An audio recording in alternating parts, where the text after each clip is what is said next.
Flatmate అనే unique కాన్సెప్ట్తో digital మీడియాలో హల్చల్ చేస్తున్న టీం ఇప్పుడు మనతో ఉన్నారు. విరాజిత, భార్గవ్. వాళ్ళతో వాళ్ళ సక్సెస్ స్టోరీ ఏంటో తెలుసుకుందాం. హాయ్ విరాజిత. హలో.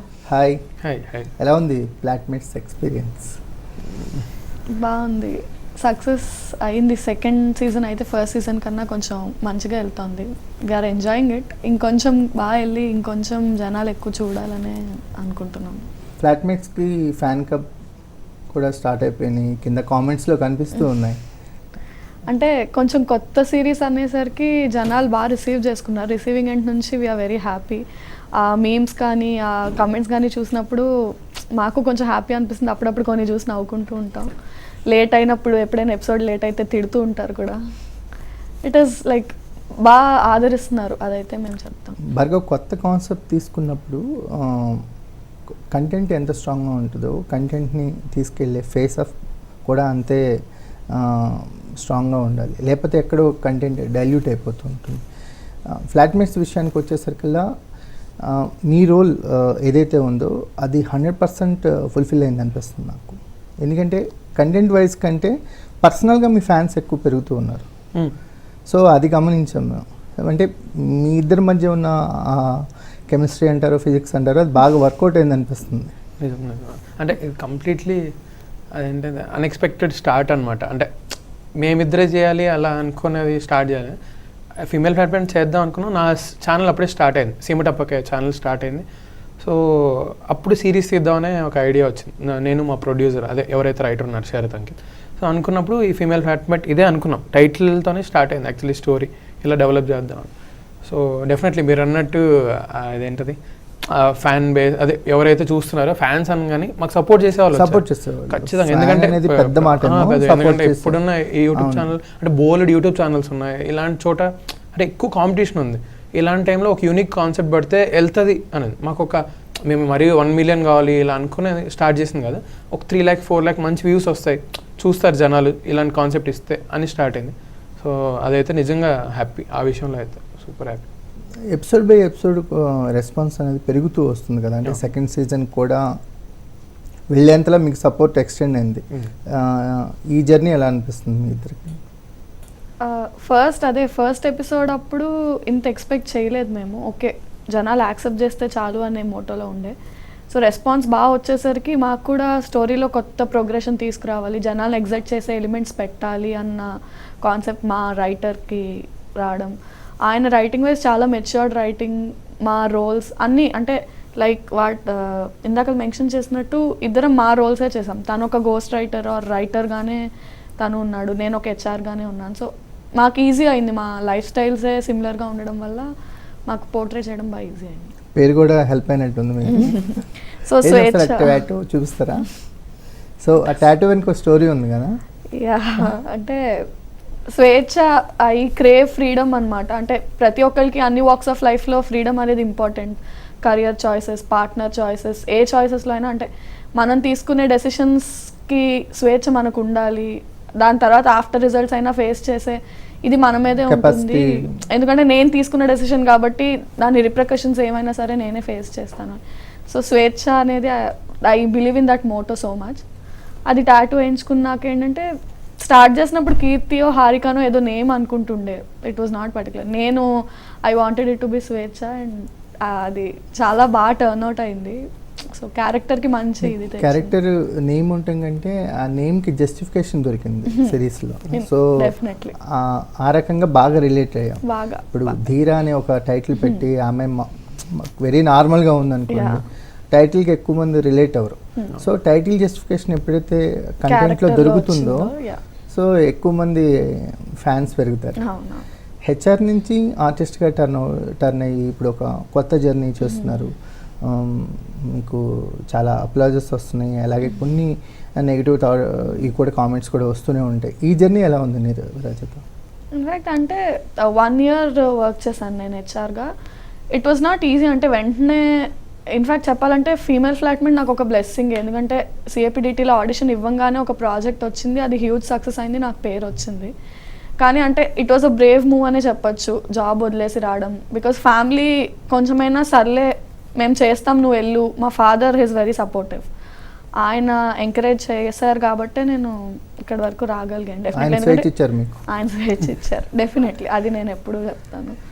ఈ యాక్టింగ్ని కెరియర్గా తీసుకునే వాళ్ళకి ఎప్పుడు చాలా క్వశ్చన్ మార్క్స్ ఉంటాయి సొసైటీ నుంచి, ఫ్యామిలీ నుంచి.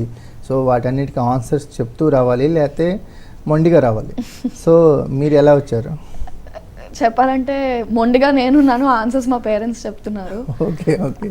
ఐ షుడ్ టెల్ దట్, ఎందుకంటే నేను ఇక్కడికి స్టెప్ చేసే ముందు వాళ్ళకి ఆల్రెడీ చెప్పొచ్చా అంటే ఎదుగుతున్న ప్రాసెస్లో ఇట్లా చాలా మంది రాళ్ళేయడాలు పక్క మాటలు మాట్లాడతారు. నేను ఎదుర్కొని సక్సెస్ అవుతానన్న నమ్మకం నాకుంది. మీరు నన్ను నమ్మి అవి బేర్ చేయండి. వస్తున్నాయి ఫ్యామిలీ, నైబర్స్, రిలేటివ్స్, కలీగ్స్ అందరి నుంచి వస్తాయి. బట్ పేరెంట్స్ వాళ్ళిద్దరూ నుంచున్నారు, అవి నా దాకా రానియట్లేదు, అన్నీ వాళ్ళే చూసుకుంటున్నారు. ఈ ఫేమ్ వెనకాల కన్స్ట్రక్టివ్ క్రిటిసిజంతో పాటు జెలసీ కూడా చాలా ఎక్కువ ఫ్యాక్టర్ ఉంటుంది. మైట్ బి, అంటే అది మేబీ నేను పర్సనల్గా అది ఎన్కౌంటర్ చేసింది లేదో, లేదా ఐఎమ్ అ పర్సన్ నాకు నెగిటివిటీ వద్దనుకుంటా. So I didn't come across that, because definitely ఉంటుంది. ఎందుకంటే కొత్త నేను ఎంటర్ అయిన ఫస్ట్ ప్రాజెక్టే నాకు సక్సెస్ రావడం, ఇట్స్ లిటరలీ అ బ్లెస్సింగ్. చాలామంది స్ట్రైవ్ చేస్తున్నారు, కొత్త రాగానే వచ్చేసింది అన్నది ఉండొచ్చు, కానీ maybe my parents, my blessings, they worked out అంతే. భార్గవ్, నీ జర్నీ గురించి చెప్పాలంటే? నేను ఇదే సిఏబిడిటీ ఛానల్తో స్టార్ట్ అయ్యాను అనమాట. అంటే దానికి ముందు నేను జాబ్ చేశాను, సాఫ్ట్వేర్ జాబ్, అంటే ట్రైనింగ్ సెషన్లోనే వచ్చేసి సాఫ్ట్వేర్ క్రియేటర్స్ అండ్ మా టీంలో ఆల్మోస్ట్ అందరూ సాఫ్ట్వేర్ క్విట్ అయిన వాళ్ళే. ఓకే. అంటే ఫ్యూ ఇయర్స్ బ్యాక్ ఒక బంచ్ ఆఫ్ ఫిల్మ్ మేకర్స్ అందరూ ఎన్ఆర్ఎస్ ఉండేవాళ్ళు, అట్నుంచి ఎక్కువ ప్రొడ్యూస్ అయ్యేవాళ్ళు. సో ఈ డిజిటల్ మీడియా ఎక్కువైన, అంటే డిజిటల్ మీడియా యొక్క ఇంపాక్ట్ పెరిగి దాని రేంజ్ పెరుగుతున్న తర్వాత ఎక్కువ మంది ఆర్టిస్టులు కానీ రైటింగ్, డైరెక్షన్ సైడ్ నుంచి, సాఫ్ట్వేర్ నుంచి వస్తున్నారు. ఎందుకు అక్కడ ఉన్న స్ట్రెస్ నుంచి రిలీఫ్ అవడానికి ఇలా క్రియేటివ్గా మారుతున్నారా? అంటే అలా ఉన్న వాళ్ళు ఉన్నారు, అంటే నేను చూసాను. అంటే కానీ నాకు పర్సనల్గా ఏంటంటే నాకు చిన్నప్పటి నుంచి ఉన్నాయి. 7th క్లాస్లో, అంటే నాన్న 6th క్లాస్లో అలా ఎక్స్పైర్ అయిపోయారు. సో ఆ టైం నుంచే నాకు ఉండే, అంటే ఫస్ట్ నేను అప్పుడు రాయడం మొదలుపెట్టాను. సో అప్పటి నుంచి ఏదో ఒక రైటర్ అవ్వాలి అట్లా ఉండేది. సాంగ్స్ రాస్తూ, లేకపోతే స్టేజ్ మీద పర్ఫామ్ చేస్తూ ఇలా ఉన్నప్పుడు. సో అలా వచ్చిన తర్వాత నిజంగా ఆ సాఫ్ట్వేర్లో ఒక సిచ్యువేషన్ ఉంది. అంటే సాఫ్ట్వేర్ ఆఫీస్లో వెళ్ళినప్పుడు మామూలుగా అక్వేరియం ఉంటుంది కదా, 2 చేపలు ఇలా మూవ్ అవుతున్నాయి. రెండు ఒకటొకటి చూసుకోవట్లేదు, ఇలా వెళ్ళిపోతున్నాయి. సేమ్ ఆఫీస్లో కూడా అలానే ఉండదు, ఇలా మూవ్ అయిపోయి. అంటే ఇప్పుడు నేను, అంటే నాకు ఎక్కువ ఏంటంటే మాట్లాడుతున్నా, లేదా ఒక స్టోరీ చెప్తే వినేవాళ్ళు ఉండాలి.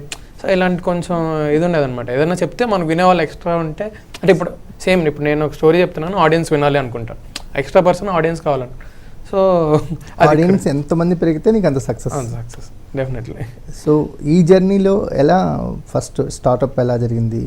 నేను కంప్లీట్ రైటింగ్లో స్టార్ట్ చేశాను. సిఏబిడిటీ ఛానల్లో రైటర్గా జాయిన్ అయ్యాను. సో జాయిన్ అవుతాను అంటే నేను అంటే దాని ముందు డ్రామాస్ అవి చేసా, కానీ యాక్టింగ్ అంటే మనల్ని ఎవరు చూస్తారు, మన ఫేస్ ఇలా ఉండేది, లోపల క్వశ్చన్స్ ఉండేది. సో మధ్యలో చిన్న క్యారెక్టర్లు చేసుకుంటూ, ఇంకోటి గోదావరి ఎక్స్ప్రెస్ ఛానల్ అని ఉంది, అందులో ఫన్నీ క్యారెక్టర్స్ చేస్తూ, ఇలా అన్ని ఛానల్ కవర్ చేస్తూ అలా వచ్చి. సో ఒక సిచ్యువేషన్ వచ్చింది, లైక్ మనమే ఎందుకు చేయకూడదు అంటే నాకు ఒక కాన్ఫిడెన్స్ వచ్చింది. సమ్వేర్ వీళ్ళతో వర్క్ చేస్తున్న టైంలో టైమింగ్ కానీ అది కానీ మ్యాచ్ చేస్తుంటే, ఓకే మనం కూడా చేద్దాం, ఏముంది ఇప్పుడు నచ్చితే చూస్తారు, లేదంటే లేదు. బట్ మనకున్న దాంతో, అంటే ఇప్పుడు నేను నాకు రాసుకోగలను, నా రైటింగ్ నాకు యూజ్ అవుతుంది. సో అలా అనుకుంది. ఫీమేల్ ఫ్లాట్మేట్ దగ్గర కూడా అదే వచ్చింది. మా ఒరిజినల్ క్యారెక్టర్స్ అవడం వల్ల ఇప్పుడు నేను రైటర్, ఆ క్యారెక్టర్ రైటర్, నేను గోస్ట్ రైటర్గా పనిచేశాను. 2-3 సాంగ్స్ కానీ, లేకపోతే చిన్న డైలాగ్ వర్షన్స్ కానీ ఇలా రాసిచ్చాను. సో తిని రియల్గా హెచ్ఆర్, సో తిని క్యారెక్టర్ కూడా హెచ్ఆర్. అంటే అందులో యాటిట్యూడ్ ఉంటుంది, అమ్మాయికి ఉండదు. సో అది కొంచెం మ్యాచ్ అయింది అనమాట. అంటే మాకు చేయడానికి ఇప్పుడు వెళ్ళి యాక్టింగ్ చేశాననే ఫీల్ ఉండదు. మన క్యారెక్టర్ మనం చేస్తున్నాం, ఓన్ చేసుకున్నాం క్యారెక్టర్, బాగా రిలేట్ అయిపోయారు క్యారెక్టర్ బాగా. ఇది మాత్రం true. Okay. Original character digital మీడియాలోని మీకంటే ముందు ఒక ఆడియన్స్ని బాగా, అంటే క్యారెక్టరైజేషన్స్తో అట్రాక్ట్ చేసిన వాళ్ళు ఉన్నారు. వైవార్ష కావచ్చు, పక్కింటి కుర్రాడు కావచ్చు, దేత్తడి, హార్కేపురం, అంటే నెక్స్ట్ లెవెల్కి వెళ్ళిన వాళ్ళు ఉన్నారు. వాళ్ళు మీకు ఏదైనా ఇన్స్పిరేషన్ పాయింట్గా ఎప్పుడైనా అనిపించారా? వీళ్ళు చేస్తున్నారు మనం చేద్దాం, అలా ఏమన్నా అనిపించింది? డెఫినెట్గా వాళ్ళు అయితే, అంటే మాకు ముందు సుహాస్ సూపర్ వాళ్ళ, అంటే ఇన్స్పిరేషన్. అంటే మాకు దాంట్లోనే నేనే క్రేజీ కన్నా అని ఉంటారు చాయ్ బిస్కెట్లు. సో వీళ్ళు కానీ ఎక్కువ నేను వాళ్ళ రూమ్లో వాళ్ళ తిరిగాను, నా కాలేజ్ సీనియర్ అవ్వడం వల్ల. సో వాళ్ళ ఇంపాక్ట్ ఉండేది. కానీ యూట్యూబ్ అలా సడన్గా ఇదైతే, అంటే వాళ్ళని చూసి ఇన్స్పైర్ అయ్యి లేకపోతే ఇలా అని డెఫినెట్లీ వాళ్ళ ఇదైతే ఉంది మాకు. అంటే వాళ్ళగా వెళ్తుందా, ఆ వ్యూవర్షిప్ వెళ్తుందా, ఇప్పుడు వాళ్ళని చూసారు మనల్ని చూస్తారా అనే క్వశ్చన్ ఉండేది. కానీ డెఫినెట్లీ వాళ్ళు అది క్రియేట్ చేశారా, మేము దాన్ని అలా ఫాలో అవుతున్నాం అనుకోవచ్చు. సక్సెస్ఫుల్గా లీడ్ చేస్తున్నారు. ఫాలో అవటం అంటే జస్ట్ అలా కాదు, మీకంటూ ఒక ఓన్ బ్రాండ్ క్రియేట్ అయింది ఫ్లాట్మేట్స్తో. అంటే వీళ్ళని చూద్దాం, వీళ్ళు అంటే ఒక్కొక్కసారి కంటెంట్ డల్ అయినా, కంటెంట్ కామన్గా అనిపించినా మీ ఇద్దరి మీద ఉన్న ఇష్టంతో ఆ ఎపిసోడ్ అలా గడిచిపోతూ ఉంటుంది. సో అంటే క్యారెక్టర్ని రిలేట్ చేసుకుంటే ఉన్న అడ్వాంటేజ్ అదనమాట. ఆ క్యారెక్టర్ ఏం చేసినా కొంతకాలం చూస్తాం, ఆ క్యారెక్టర్తో పాటు వెళ్ళిపోతూ ఉంటాం. క్యారెక్టర్స్ ఇంపాక్ట్ ఎంత ఉంటే మీ ఎస్పెషల్లీ డిజిటల్ మీడియాలో సక్సెస్ అంత బాగుంటుంది. కంటెంట్ సెకండరీ అయింది, క్యారెక్టర్స్ ఫస్ట్ నిలబడుతుంది. సో ఆ వేలో చూసుకుంటే మీరు సూపర్ సక్సెస్ అయినట్టు. అంటే ఇంత హ్యూజ్ కాంపిటీషన్లో కూడా మీకంటూ ఒక ఐడెంటిఫికేషన్ తీసుకొచ్చుకోగలిగారు. అంటే ఎంటర్టైన్మెంట్ అనేది ఇప్పుడు ఈ లాక్డౌన్స్ మొదలైన తర్వాత ఓటీటీ ప్లాట్ఫామ్స్ మీద కానీ డిజిటల్ మీడియా కానీ అంటే వెతుకుతున్నారు అసలు ఏం దొరికిద్దా ఎంటర్టైన్మెంట్ అని. ఎంటర్టైన్మెంట్కి కనుక స్కేర్సిటీ ఉంది. ఆ స్కేర్సిటీలో మీరు కరెక్ట్గా ఆడియన్స్ని మీ వైపుకి అట్రాక్ట్ చేసుకోగలిగారు. ఎలా అనిపిస్తుంది ఈ పీరియడ్, ఎలా అనిపిస్తుంది మీకు? నాకు యాక్చువల్లీ లాక్డౌన్ టైంలో అయితే చాలా ఇబ్బంది అయిందనమాట. ఎందుకంటే ఈ సిరీస్ స్టార్ట్ అయింది కరెక్ట్గా, అంటే ఎవ్రీ వీక్ ఒక్కొక్క ఎపిసోడ్ పడేది. కరెక్ట్గా 8 ఎపిసోడ్ అవ్వగానే లాక్డౌన్. సో ఇంకా అందరూ ఒక్కొక్కరు ప్లేస్లో ఒకరు స్టక్ అయిపోయారు. ఇంకా ఇంటికి వెళ్ళిపోవాల్సి వచ్చింది. సో మళ్ళీ వచ్చేసరికి ఆల్మోస్ట్ 8 months ఇలా అయిపోయింది. మాకు భయం వేసింది. అంటే ఇప్పుడు మేము 9th ఎపిసోడ్ అని రిలీజ్ చేస్తే అమ్మో చూస్తారో లేదో బాబు అనుకొని అట్లుండే. కానీ మేము అందుకే సీజన్ 2 అని మళ్ళీ కొత్తగా స్టార్ట్ చేద్దాం ఏదేదాన్ని అట్లా. ఇప్పుడు మాకు కొంచెం భయం ఉండేది, అంటే మళ్ళీ చూడకపోతే అలా ఆడియన్స్ మర్చిపోయింటారా మమ్మల్ని. సో అలా క్వశ్చన్ ఉండేది. బట్ కట్ చేస్తే ట్రెండింగ్లో ఉండే. సో క్రెడిట్స్ యాక్చువల్లీ మా రైటర్కి చాలా లైక్ బ్లెస్డ్ అని చెప్పొచ్చు. ఆయన రాసిన కంటెంట్ ఆయన, బికాజ్ ఈ థాట్ ఆయనదే. అండ్ మా క్యారెక్టరైజేషన్స్ మమ్మల్ని అబ్జర్వ్ చేసి మాకు తగ్గ క్యారెక్టరైజేషన్స్ రాసింది ఆయనే. ఇది ఆడియన్స్లోకి వెళ్తుంది, ఇలా చేస్తే వెళ్తుంది అని అనింది ఆయనే. సో శరత్ అంకిత్ నడిమింటి ఆయన మా producer and writer of female flatmate. ఆయన యాక్టింగ్లోకి ఎంటర్ అయిన తర్వాత ఈయన హార్డిల్స్ అనిపించినాయా విరాజిత మీకు? హర్డిల్స్ అంటే నేను ఫీమేల్ ఫ్లాట్మేట్తో స్టార్ట్ అయ్యా. ఈ లాక్డౌన్ టైంలో బ్రేక్ వచ్చినప్పుడు, ఫీమేల్ ఫ్లాట్మేట్ బ్రేక్ వచ్చినప్పుడు మిగిలిన 2 వెబ్ సిరీస్, మామూలు స్కెచ్ వీడియోస్ అవి చేస్తూ ఉండిన. చిన్నప్పటి నుంచి యాక్టింగ్ చేసేదాన్ని. అంటే కామెడీ క్లబ్స్, థియేటర్స్ ఉండేవి వైజాగ్లో. So I use to participate. నాకు అంత ఇబ్బందికరంగా I use to face camera బాగానే ఇంట్రెస్టే ఉండేది. సో నాకు స్టేజ్ ఫియర్ అలాంటిది ఏం లేదు, కెమెరా కాన్షియస్ అవ్వడం కానీ.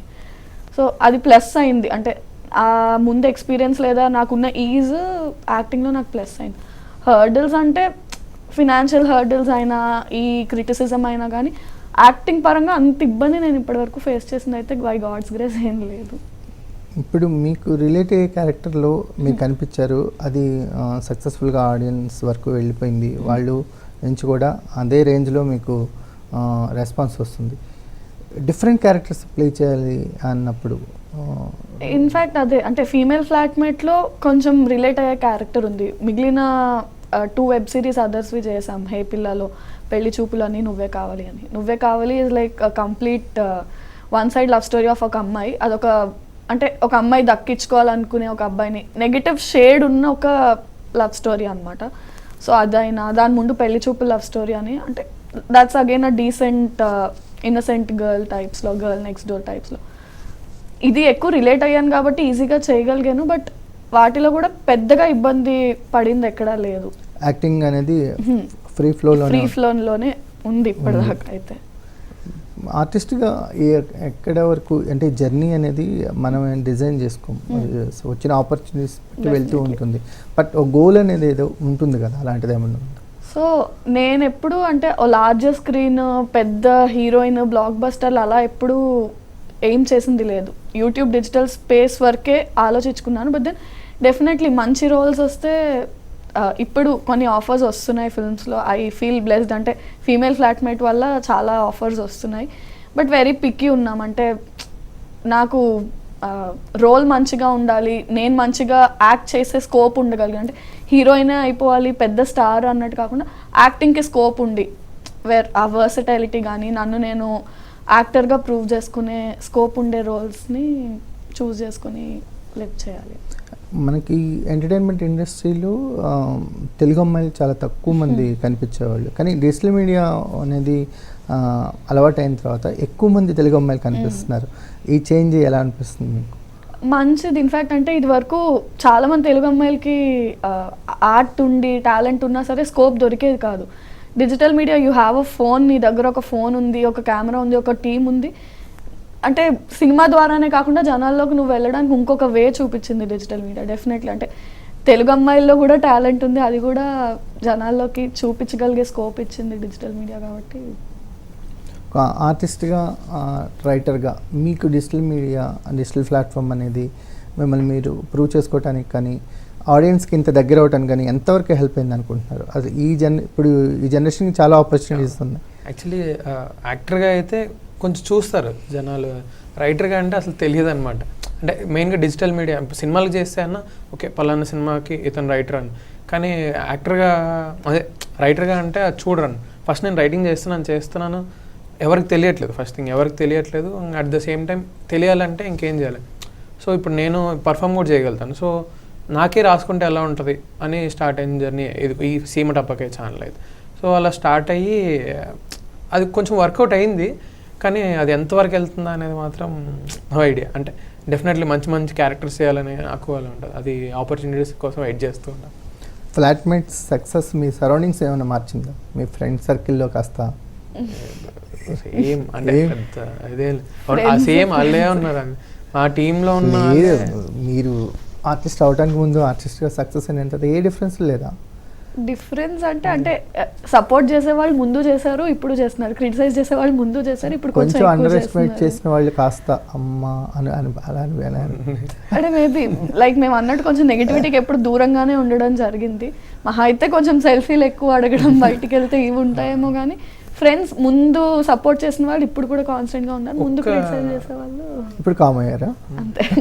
ఒక ఇదేంటంటే మామూలుగా ఇది ఉంటుంది కదా, దానికి ముందు వరకు ఎక్కువ కామెడీ క్యారెక్టర్స్ అవే ఉండేది. అంటే టైమింగ్ ఎరా అంటే పోరా ఇలాంటి డైలాగ్స్ మీదే ఉండేది ఎక్కువ.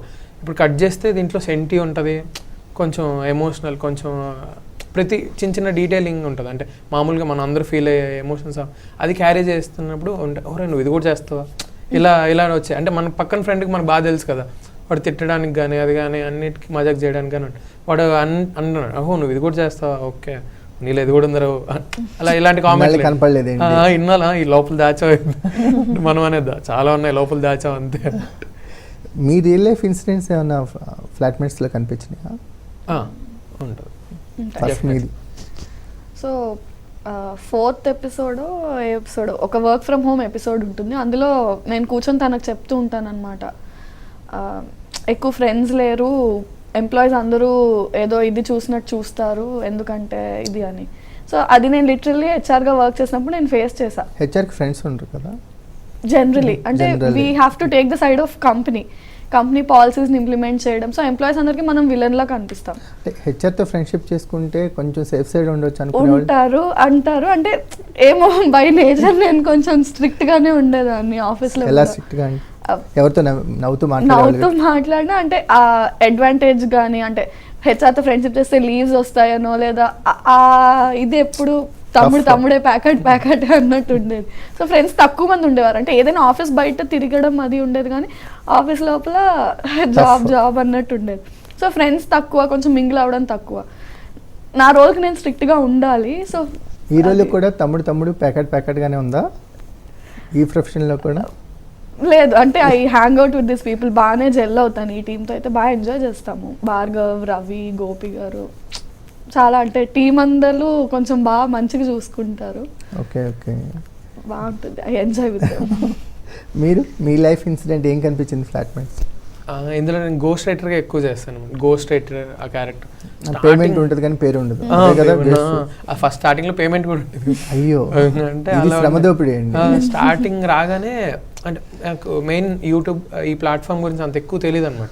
ఈవెన్ చుట్టూ సర్కిల్లో ఫ్రెండ్స్ ఉన్నా కూడా దీంట్లో వెళ్దాం అనే ఐడియా, ఓన్లీ మూవీసే, మన టార్గెట్ మూవీస్, సినిమా చేద్దాం లేదా ఇంటికి వెళ్ళిపోదాం, ఈ రెండే ఉండేది. సో అప్పుడు వచ్చినప్పుడు కొంతమంది ఫ్రెండ్స్ వాళ్ళ కొంత డైరెక్టర్స్ కొంచెం ఉన్న వాళ్ళ దగ్గర అక్కడ ఒక్కొక్క సీన్ రాసుకునే వాళ్ళు.